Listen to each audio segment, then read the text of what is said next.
Influyó en distintos periodos de distinta manera. Por ejemplo, cuando yo llegué al Paso, la maestría en escritura, llegaba con varias ideas de novelas, ¿no? O sea, tenía una idea de que mi tesis iba a ser una novela, pero tenía idea de que esa novela que iba a escribir iba a ser súper vanguardista, ¿no? O sea, que iba a ser muy experimental, etcétera. Y al final terminé escribiendo una novela muy realista y muy local.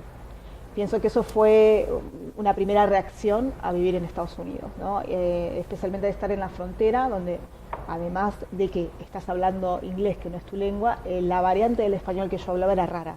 Entonces pienso que hubo como un momento de retraimiento y de vuelta, de argentinidad, que se dio más en ese libro y que probablemente si hubiera escrito ese libro en Buenos Aires no hubiera sido ese libro. No hubiera sido tan local y tan involucrado con la historia argentina. En fin, por algo tenía varias ideas y terminé desarrollando esa y no otras. Después escribí esa novela, después de muchos años, esa otra novela supuestamente experimental. Pero bueno, ese fue un primer momento de retraimiento, de volver a la lengua local y a cierta versión del realismo, a cierto realismo.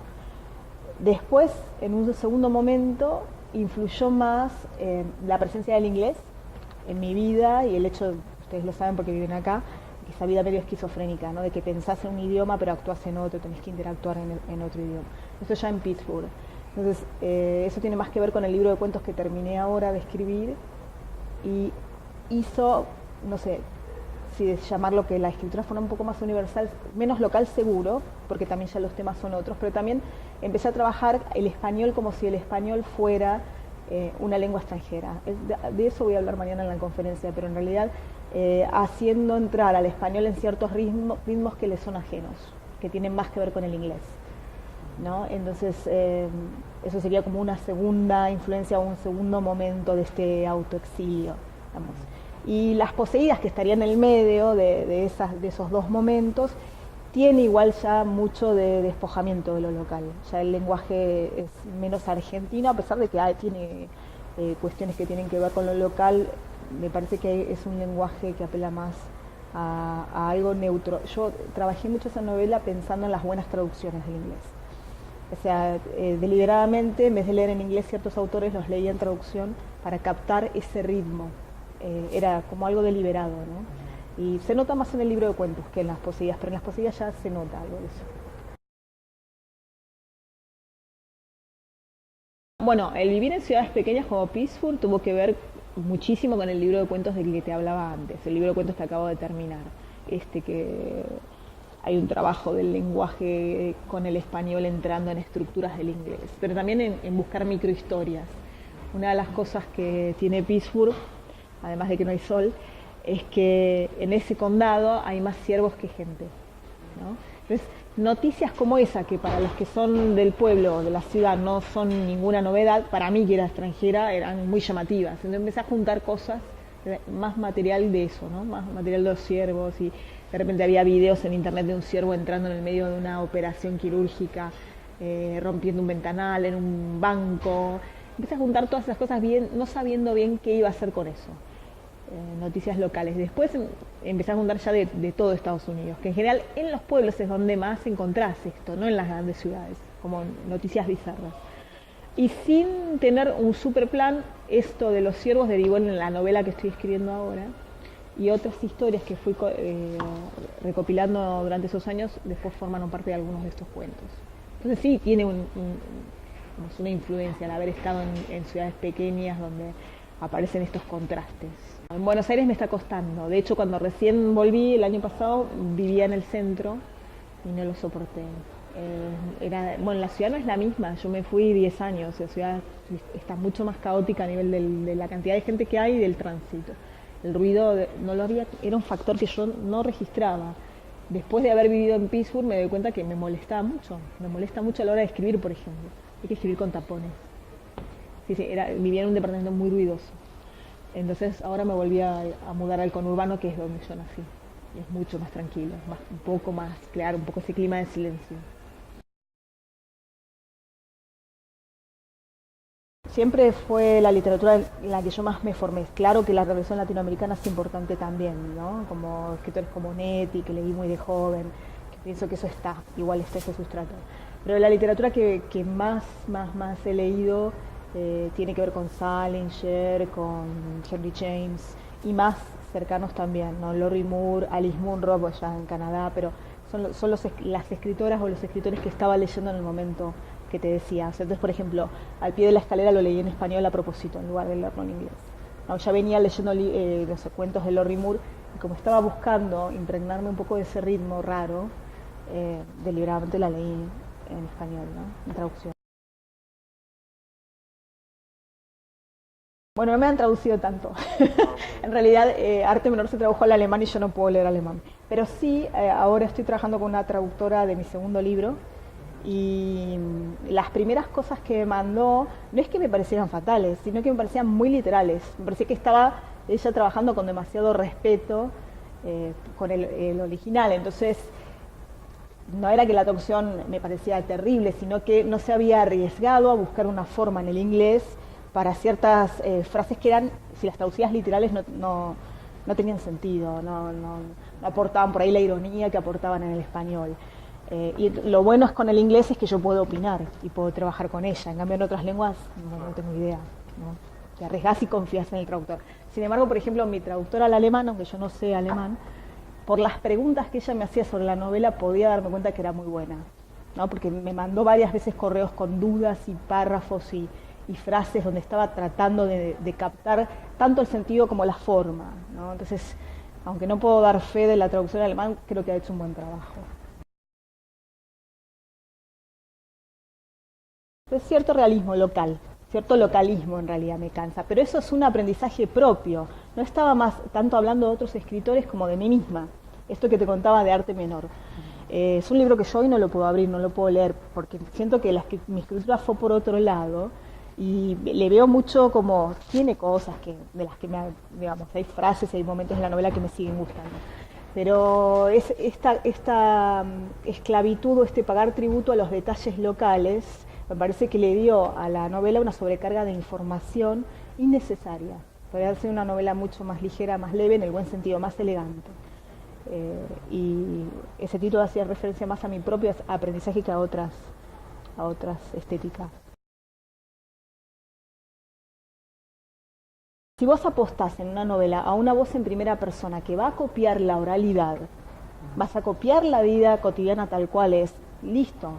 Cero trabajo con el lenguaje a nivel de imágenes, de ironías, porque vos estás diseñando un verosímil muy específico, donde entra a jugar el timbre de la clase social, estás atado a eso, a una especie de documentalismo.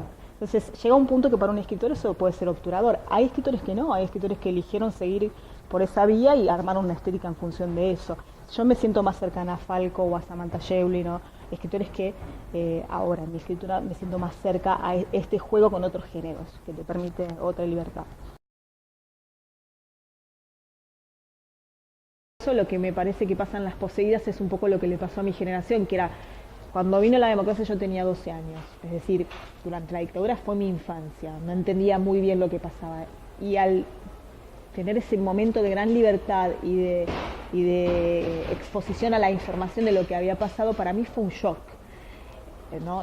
Ver, por ejemplo, ir a la marcha, a la plaza cuando asumió Alfonsín y ver los carteles con los desaparecidos, para mí tenía una cualidad casi fantasmagórica, porque todavía no había relato. Ahora sí, pasaron décadas, hay un relato, o hay varios relatos, sobre lo que había pasado con esos desaparecidos.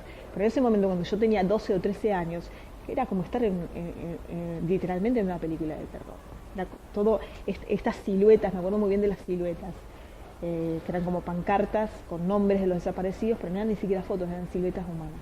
Eso para mí es algo que me quedó grabado y es un poco el sustrato de Las Poseídas, mostrar lo que es vivir con un desenterramiento permanente de un terror que no se termina de explicar ni de narrar. Tiene, por supuesto, un sustrato lo político. Lo que pasa es que no quise, o sea, deliberadamente es un sustrato y le da a la novela otra vuelta más sobre lo que puede tener de gótico la novela, de fantasmagórico. Lo que quise hacer con tenerlo en el fondo era elegir una o dos escenas fuertes que me parecían que iban a ser más potentes que si caía en un realismo de tirar datos, cifras, nombres. Pero me parecía que eso también ya se había narrado así. ¿No? Que no había, no, me interesaba más narrar esta experiencia fantasmagórica de mi generación y ese gran sentimiento de impotencia y de bronca frente a eso. Me parecía que la forma de hacerlo era dejando que lo político le diera ese sustrato terrorífico. Fue un punto de partida leer a Flor Yagui. Yo tenía la idea de escribir una novela de iniciación sobre chicas desde hace muchos años, pero como que no le encontraba la vuelta a esa novela para que a mí me sonara diferente. No digo que sea diferente, sino que yo me tenía que convencer de que podían hacer algo distinto. Y leer el libro de Flor Yagui me hizo pensar en las instituciones católicas y en cierta universalidad que había en esas instituciones, y también en la potencialidad que tenía trabajar en esa atmósfera algo que tuviera que ver con el terror o con lo gótico. El libro de Flor Yagui no es tan definidamente gótico, pero tiene elementos, ¿no? Elementos en esa atmósfera. Es como que ahí hubo una especie de iluminación. Bueno, yo conozco ese mundo, pensé, no está tan narrado en español, es un mundo muy frecuente de la literatura en español, y me decidí a intentar, a ver qué salía. Desde chica. Mira, yo leía las historias de santos como leía Frankenstein, porque me parecía que, claro, lo truculento de las historias de los mártires era lo que me interesaba más que lo místico, ¿entendés? El tipo de tortura, el tipo de flagelación, o sea, lo leía con morbo. Y entonces no distinguía mucho de chica eso, y leía, a la par que leía literatura gótica, leía el martirologio católico. Eso está en la novela también. También depende del libro, ¿no?, que estés escribiendo. En el caso de las poseídas, la música es central, porque bueno, es central la música para cualquier adolescente, entonces hay mucho dark, incluso en los 80, hubo mucho volver a escuchar esas canciones, leer las letras, como lo que te decía antes, de impregnarme un poco de ese mundo. Después, a ver, déjame pensar. En arte menor hay también bastante trabajo con la televisión y con los medios, ¿no? Como yo también trabajaba y trabajo en una cátedra que tiene un grupo de investigación, y en ese momento estábamos haciendo historia de los medios, tenía muchas colecciones de revistas viejas argentinas. Entonces fue muy útil para reconstruir, en los 70 yo no los viví, era chiquita, reconstruir por ejemplo una pelea de Monzón, ¿no? Entonces sí hubo ahí un trabajo de mirar otra vez videos o cosas que tuvieran que ver con eso. Es difícil hacer consciente eso. Seguramente estaría tratando de escapar de muchos. Uno siempre cree que no cae en el cliché, ¿no? Uno tiene la ilusión de que está haciendo algo diferente. En el caso de las poseídas, lo que me interesaba trabajar era a nivel de la ironía, un poco, me han dicho en vez de ironía sorna, un periodista me dijo, pero estás que dado mucha sorna. Era escapar ciertos clichés literarios con respecto a las adolescentes, a la chica, esos dos polos, la chica súper inocente, que el hombre va a venir a corromper, tipo Lolita, ¿no? Hasta el otro extremo, la chica que posa de inocente, pero en realidad es súper lanzada y se acuesta con todo el mundo. Entonces, no caer en ninguno de esos dos y trabajarlos desde la ironía, ¿no? Por ejemplo, eso es algo que sí era consciente en el momento de trabajar con ese libro. Por ejemplo, volví a leer, hay referencias a algunos lectores las van a captar y otros no importa, pero a Onetti, ¿no?, al Pozo, que hay como ciertos guiños irónicos con respecto a esa mirada sobre ese mundo. La ironía es algo que es casi natural en mí, pero también tiene que ver con la literatura que me gusta, ¿no? En general, vuelvo por ejemplo, a Lorry Moore o a escritores que leo, el tipo de humor es muy un humor intelectual y verbal, ¿no? Oscar Wilde, por decirte, otros escritores que me fascinaron en su momento. Entonces, si bien no es que yo sienta que me parezca eso, es algo que como lectora me fascina, entonces inevitablemente sale en la escritura. No todo lo que escribo está teñido de ironía, pero mucho del sentido del humor que hay en lo que hago, sí, tiene que ver con eso. Bueno, una es tratar de no hablar tanto de lo que escribo, sí, ¿no? Es un momento de fragilidad cuando recién empezás un libro, entonces es mejor no hablar mucho. Y la otra, que me di cuenta hace poco, pero esto creo que fue pasando paulatinamente, como viví muchos años en Pittsburgh, y Pittsburgh tiene esta luz todo el tiempo, ¿no? O sea, hay 40 días de sol al año. me acostumbré a escribir en penumbra. Y ahora que volví a Buenos Aires, sin darme cuenta, no puedo levantar las persianas. Y un día vino mi hermano a casa y me dice, ¿qué estás haciendo? Son las 12 del mediodía y era como, me dice, tipo, Lovecraft. Y sí, inconscientemente me acostumbré a crearme como un ambiente medio en penumbras. Y la otra cosa es que escribo siempre de mañana. Eso sí, es una rutina inquebrantable, aunque sea poco, mucho, pero de mañana. Yo hoy por hoy no puedo escribir a mano, por ejemplo, porque la cabeza me va más rápido, se me pone, me canso, ¿no?, de escribir. Entonces sí creo que hay una relación entre la tecnología, medio de dependencia ya hoy por hoy. Llegado el caso lo podría hacer igual, pero no sé, creo que hay algo de la relación que uno entabla con esa pantalla diferente. A la hoja en blanco, por ejemplo, con la máquina de escribir, creo que eso es más físico, ¿no? Está ahí la hoja en blanco, esa gran metáfora es mucho más visible cuando realmente tenés la hoja y no la pantalla. No me pasa mucho el temor a la hoja en blanco. Te digo que siempre mi miedo es no terminar los libros, no empezarlos. Empezarlos no me cuesta. Siempre tengo miedo de que se muera ese impulso y, como decía Truman Capote, uno no sabe nunca si tiene un libro, ¿no? Sobre todo si sos novelista, pasas tanto tiempo con ese manuscrito, dándole forma, trabajando la estructura. Yo soy de trabajar mucho la estructura. Es una novela sin estructura, no es novela, ¿no? Y si no resolves esas cuestiones cruciales, aunque tu prosa esté buena, no tenés un libro. Entonces, sí, más mi miedo es no terminar que empezar. No, no soy esa clase de escritora. Igual depende del libro, creo que no son todos los libros iguales. En el caso de Las Poseídas fue un libro arrebatado, totalmente. Tenía algo de la historia, pero no tenía toda la trama en la cabeza cuando me lancé. En cambio, Arte Menor fue un libro más eh, orquestado, porque tenía, bueno, esto es otro tipo de libro, tiene 3 períodos de la historia argentina, hay más documentación, tuve que investigar más para ese libro, Las Poseñas no tanto, ¿no? Es una novela de adolescente, en más de un sentido, una novela inmadura. También es más difícil tu primer libro. El primer libro, digo, está ese gran aprendizaje de lo que es llevar una novela con vos todos los días, esos personajes, ese mundo, cargarlos y trabajar con ellos y vivir con ellos. Eso lo aprendes en el primer libro. Entonces, es normal, pienso, que el primer libro te parezca más difícil o más pesado, o haya menos placer, entre comillas.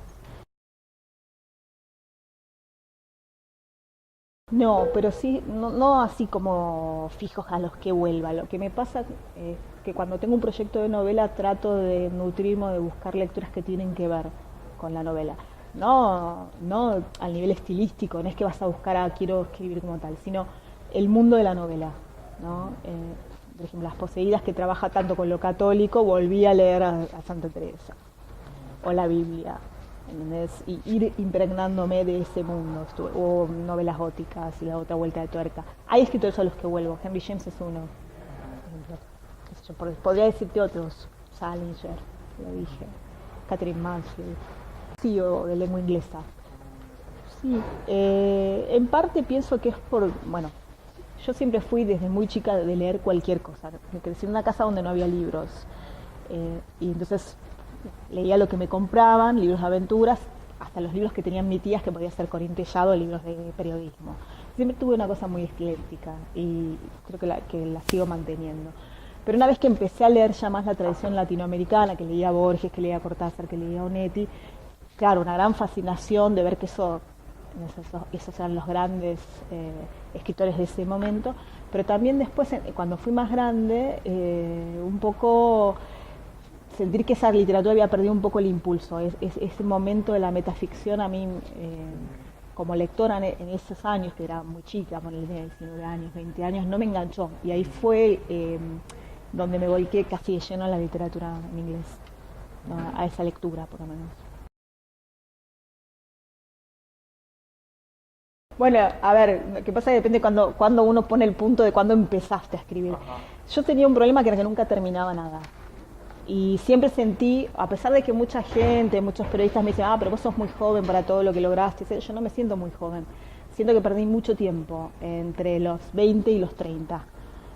Porque estaba haciendo demasiadas cosas, estaba haciendo 2 carreras a la vez Y era falta de convencimiento, yo creo, de no terminar de convencerme de, bueno, me voy a dedicar en serio a esto. Estaba como, sí producía mucho, escribía mucho, pero flirteaba un poco con eso, ¿no?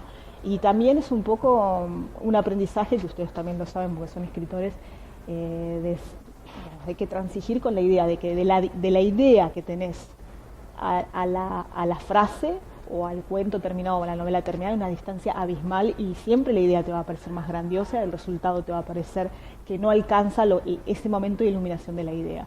Yo creo que entre los 20 y los 30 ese aprendizaje me costaba mucho, entonces nunca terminaba nada, siempre me autodecepcionaba. Entonces creo que el consejo sería que fuera menos ansiosa, que tenga más paciencia y más perseverancia.